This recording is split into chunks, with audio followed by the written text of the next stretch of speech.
박자표를 영어로 뭐라고 할까요? 바로 오늘 보고 계신 time signature라고 합니다. time signature. 그래서 time signature가 박자표면은 조표는 뭐가 될까요? 조표는 키잖아요. 키. 이게 어떤 키야? 라고도 한국어로도 물어보기도 하죠.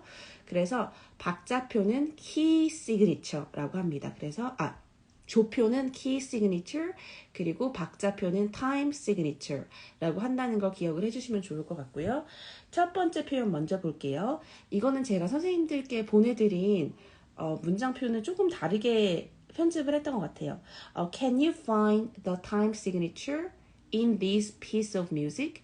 자, 여기에 있는 이 악보에서 Can you find 찾아볼 수 있겠니? 뭐를 찾을 수 있냐고 물어봐요.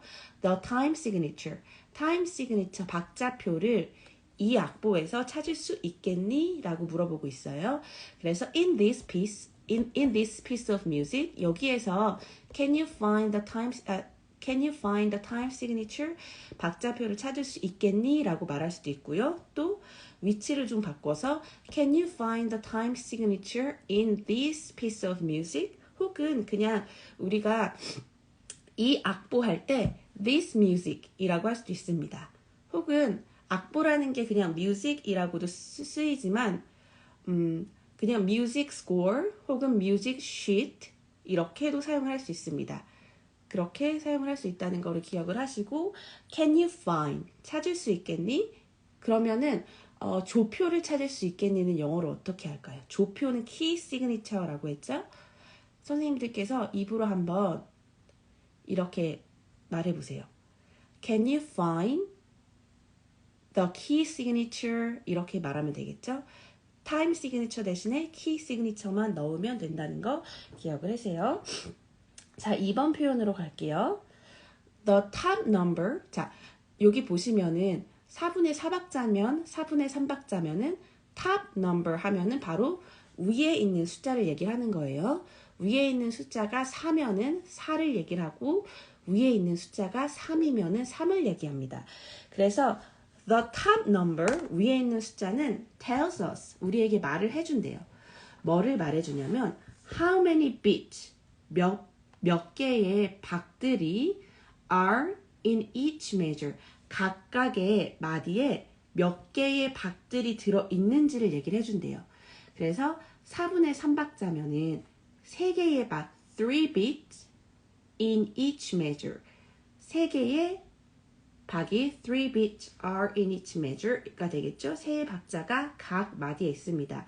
그래서 위에 있는 숫자를 동그라미를 치면서 the top number, 어떤 게 top number인지 알려주면 좋기 때문에 the top number tells us, 우리에게 말해줍니다. How many beats are in each measure.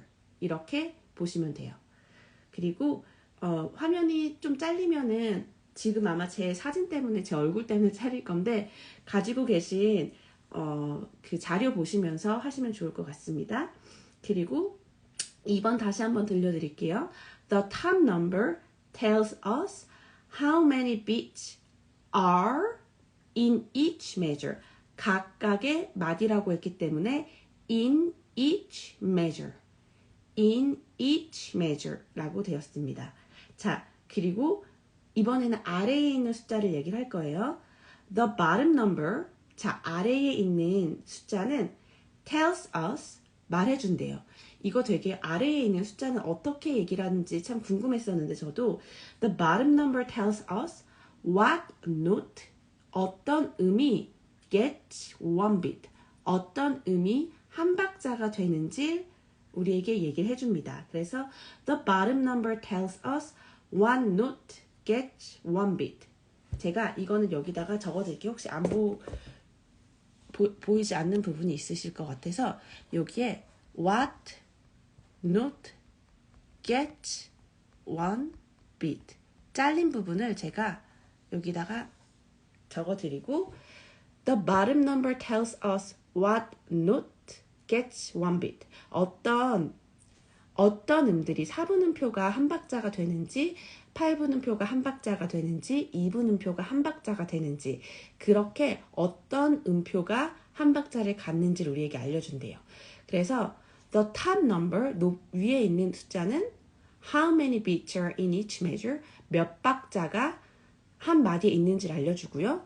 그리고 아래에 있는 숫자는 what note gets one beat, 어떤 음표가 한 박자를 갖는지를 얘기해 준다는 거예요.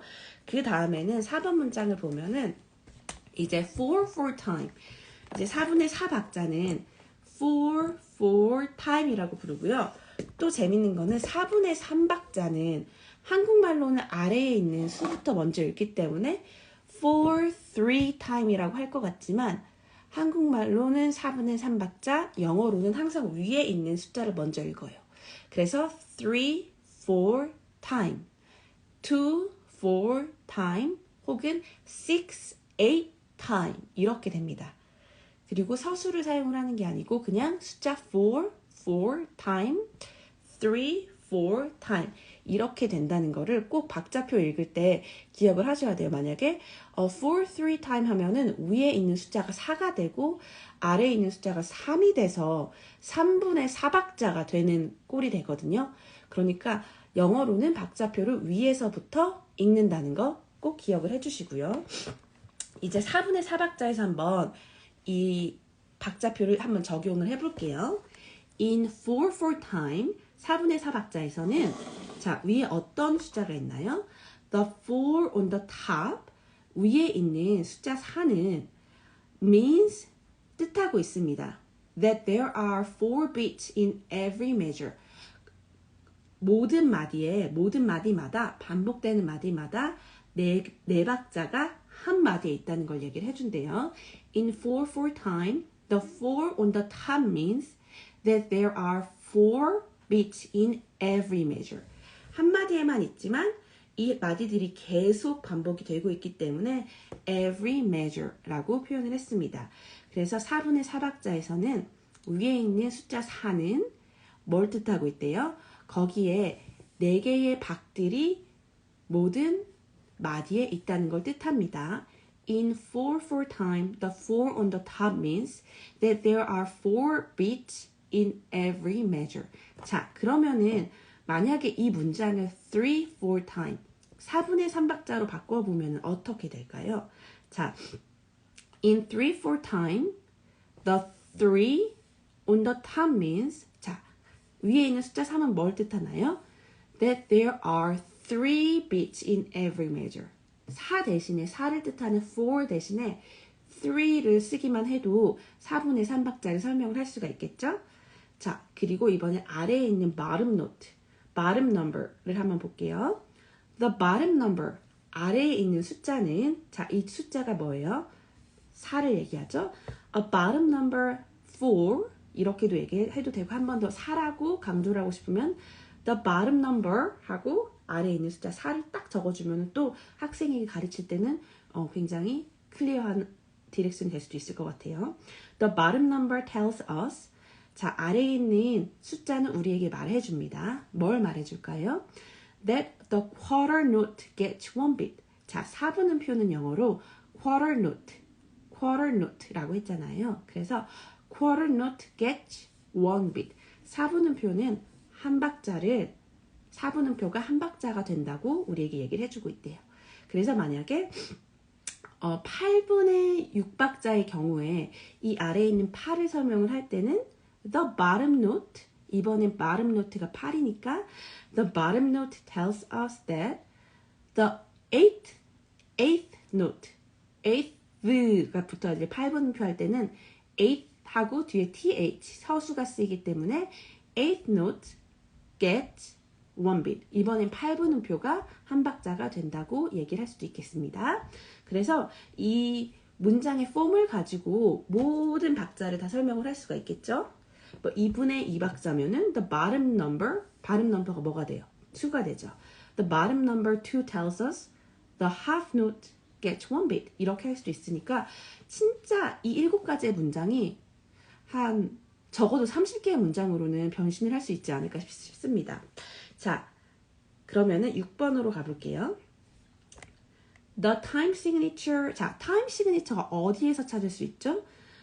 Time signature is found at the beginning of a piece of music. 자, time signature 박자표는 찾을 수 있는데 어디서 찾을 수 있냐면 found at the beginning. 자, 시작하는 그곳에서 찾을 수 있대요. 근데 어디에 시작이에요?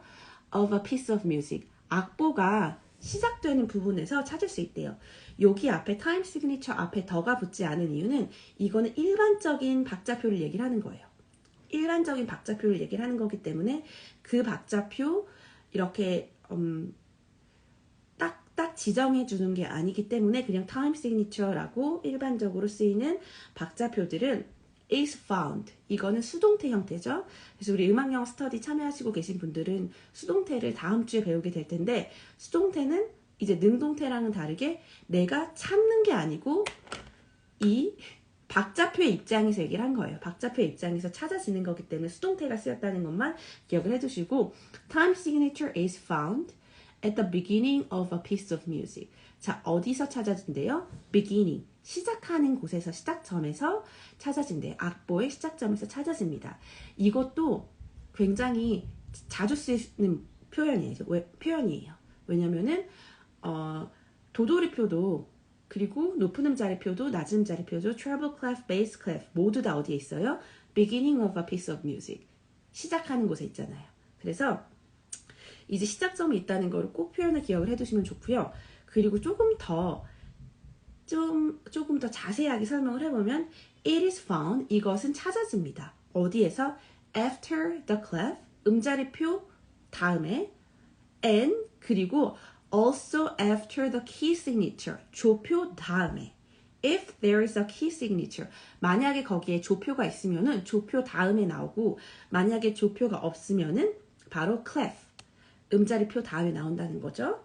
그리고 8번은 제가 선생님들께 보내드린 자료에는 없을 거예요. 왜냐면 7개의 문장을 맞추기 위해서 제가 7개를만 타임 시그니처에 관한 7개의 문장을 드렸는데 bar line, 바로 bar line이라고 그러면은 그 bar line, 마디줄에 대한 표현인데 다음 주에 마디줄을 할 건데 마디줄에 나오는 표현 하나만 같이 보고 갈게요. 8번은 추가로 그냥 제가 넣은 표현입니다. The bar lines. 자, 마디줄들은 뭘 하나요? 마디들을 나누잖아요. 악보를 마디로 나누기 위해서 마디줄이 쓰이죠. 바로 그걸 얘기를 하고 있는 거예요. The bar lines separate our music into measures. 자, bar line, 마디줄들은 나눕니다. 자, separate, 나눕니다. 무엇을 나누나요? 우리의 음악을, 그러니까 악보를 얘기를 하는 거죠. 우리의 악보를 나누는데 어떻게 나누나요? into measures. 바로 마디들로 나눕니다. 그래서 한국말로는 세로줄이라고 쓰지만은 이게 정확하게 해석을 하자면 세로줄이라는 것보다는 마디를 나누는 마디줄이라고 영어의 뜻은 가지고 있어요. 만약에 세로줄이라고 하면은 vertical line, 이렇게 세로게 vertical, 세로라는 뜻을 사용해야 되는데 그래서 만약에 이제 한국말을 바로 영어로 번역을 해서 vertical line, 세로줄이라고 하면은 이게 사실 교재나 이런 거에선 찾아볼 수 없는 표현이에요. 그래서 제가 또 이렇게 이야기를 하지만 한국어를 영어로 번역을 했을 때 그리고 특히 음악 영어를 한국어로 영어로 번역했을 때 영어를 한국말로 번역했을 때 이게 굉장히 재밌는 표현들이 많이 생기거든요. 그래서 음악 영어를 공부를 해야 되는 이유가 그런 의미도 있는 것 같아요. 정확한 의미들, 그리고 한국의 음악 영어 같은 경우에는 이게 제가 잘못된 정보일 수도 있는데 일본을 통해서 들어온 그런 표현들이 많아서 이게 한자를 표현을 하는, 예를 들어서 그런 표현들이 좀 많이 있는 것 같아요. 그래서 예를 들어서 나란한조 같은 경우도 나란한조를 한국말 나란한조를 영어로 번역을 하면은 영어에서 가지고 있는 그 나란한조의 뜻이 한국말의 나란한조랑은 달라요. 그러니까 그렇게, 그리고 지금 한국에 번역되어 있는 교재들 중에서 이렇게 직접 번역을 해서 어떤 내용을 담고 있는지 뜻을 모르고 직접 번역을 해서 오류가 난 것들이 몇 개가 있어요. 이걸 어떻게 하냐면요. 저도 맨 처음에 이제 막 네이버에서도 찾아보고 막 교재도 찾아보고 하면서 이제 영어 공부를 한국에 있을 때 캐나다에 올 상황이었기 때문에 열심히 했어요. 그리고 나름대로 이건 이걸 거야 막 그래도 직접 번역을 많이 했죠. 근데 그때 오류가 굉장히 많이 생겼던 것 같아요. 그래서 나라난조가 parallel keys를 제가 시험 볼 때 틀렸던 기억이 있기 때문에 한국의 나라난조로 생각을 해가지고 틀렸던 기억이 있기 때문에 그거는 정말 머릿속에서 떠나지 않는 그런 표현 중에 하나입니다. 그래서 오늘은 이렇게 짧게 타임 시그니처에 대한 타임 시그니처 그러니까 박자표에 대한 이야기들을 좀 해봤는데요. 이게 이렇게 선생님들께서 자료를 보면서 보니까 이게 이렇게 설명을 하면 되는구나 라는 게 딱 보이잖아요. 그런데 진짜 제가 처음에 아이들을 가르칠 때는 이런 게 굉장히 막막했어요. 굉장히 막막해서 위에 있는 숫자 4는 뜻은 아는데 이거 네 박자가 안에 있다는 뜻인데 4 beats in measure? 이렇게 설명을 해야 되나? 정확하게 문법에 어떻게 적용을 해야 될지도 모르겠고 굉장히 단어는 안단 말이에요. 네 박자 4 beats 마디 찾아보니까 마디는 measure래요. 그래서 measure 자 여기 단어들은 있어 어떻게 합체를 할 것인가 이런 고민들을 굉장히 많이 했던 것 같아요. 그런데 이제 그 당시에는 요 방에 있는 이제 현지 선생님한테 가서 4분의 4박자를 어떻게 설명을 하는지 영어로 나한테 얘기해 줄 수 있겠어? 이렇게 말을 하는 게 참 어렵더라고요. 왜냐면 나도 돈을 받고 음악을 가르치러 학원에 취직을 했는데 영어를 물어본다? 이게 그 당시에는 굉장히 어려웠어서 이제 좀 많이 스트러글링을 하다가 그냥 아예 레슨을 받았었죠. 저는 그냥 이제 우리 음악 영어 스터디 같이 해주고 계신 선생님 중에서 카트리나 선생님에게 나는 한국에서 와서 영어 표현을 잘 모른다. 의미는 알지만 영어로는 어떻게 전달이 되는지 모르겠어서 이런 내가 궁금한 것들을 너한테 질문을 하는 시간을 아예 레슨 시간처럼 하면 좋겠다. 레슨을 받을 수 있겠니? 그래서 그 선생님이 이제 레슨을 하는 시간만큼의 금액을 지불을 하고 이제 질문들을 가지고 가서 질문들을 했었죠. 그래서 그렇게 배우고 정리를 하면서 저도 처음에는 시작을 했던 것 같아요. 그래서 이렇게 혹시 외국에 있는 선생님들은 그런 방법도 또 하나의 방법인 것 같아요. 왜냐면은 선생님들과 좀 친해질 수 있는 계기도 되고 또 여러모로 음악적인 이야기를 나눌 수 있는 계기들이 될 수 있었던 것 같아요. 그리고 그때의 경험들이 지금 하는 음악 영어 스터디의 초석이 된 거예요. 그래서 사실 지금 음악 영어 스터디는 제가 매번 수업을 들으면서 특히 현지 선생님들 수업을 들으면서 매번 와 이런 게 내가 맨 처음에 캐나다에 왔을 때 있었으면은 진짜 좋았을 텐데 라는 생각을 항상 하게 돼요. 왜냐면 정말 어디서 현지 선생님들이 직접 쓰는 표현들을 배울 수가 있겠어요, 정말. 그리고 저희가 이제 두 분의 선생님들과 수업을 하는데 두 분 선생님이 가르치는 스타일이 또 다르세요. 그래서 예를 들어서 이제 사분음표가 안에 까만 색깔로 색칠을 해져 있다는 거를 표현을 할 때도 한 선생님은 그냥 black note라고 하는 경우도 있고 inside has a black color 이렇게 하는 경우도 있고 한 선생님은 좀 더 자세히 색칠이 되어 있다라고 하는 경우도 있고 선생님들마다 이런 가르치는 방식이 다르기 때문에 이런 것도 참 재밌더라고요. 그래서 이 표현들은 제가 메일에도 드렸지만 보내드린 이 자료는 선생님만 꼭 보시고 복사를 하거나 인터넷에 올리거나 하는 거는 조금 안 해주시기를 부탁을 드릴게요. 이게 나중엔 다 교재로 나올 내용들 중이거든요. 교재로 지금 기획을 하고 있는 교재들이 몇 가지가 있어가지고 음악 영어랑 관련된 지금 현지 선생님들이랑 작업을 하고 있어요. 그래서 그 작업 중에 약간 맛보기 식으로 좀 중요한 표현들 교재가 없어도 뭐 교재를 꼭 없어도 여기 있는 키 표현들만 알아도 아이들을 가르칠 때는 크게 문제가 없도록 좀 중요한 표현들을 제가 가지고 온 거기 때문에 좀 이해를 부탁을 드리고요. 그래서 선생님들께서 이렇게 타임 시그니처 요게 관련된 표현들을 많이 한 번씩 꼭 아이들을 가르친다는 생각으로 꼭 한번 기억을 해주시면 좋을 것 같아요. 그리고 여기 아래에 제가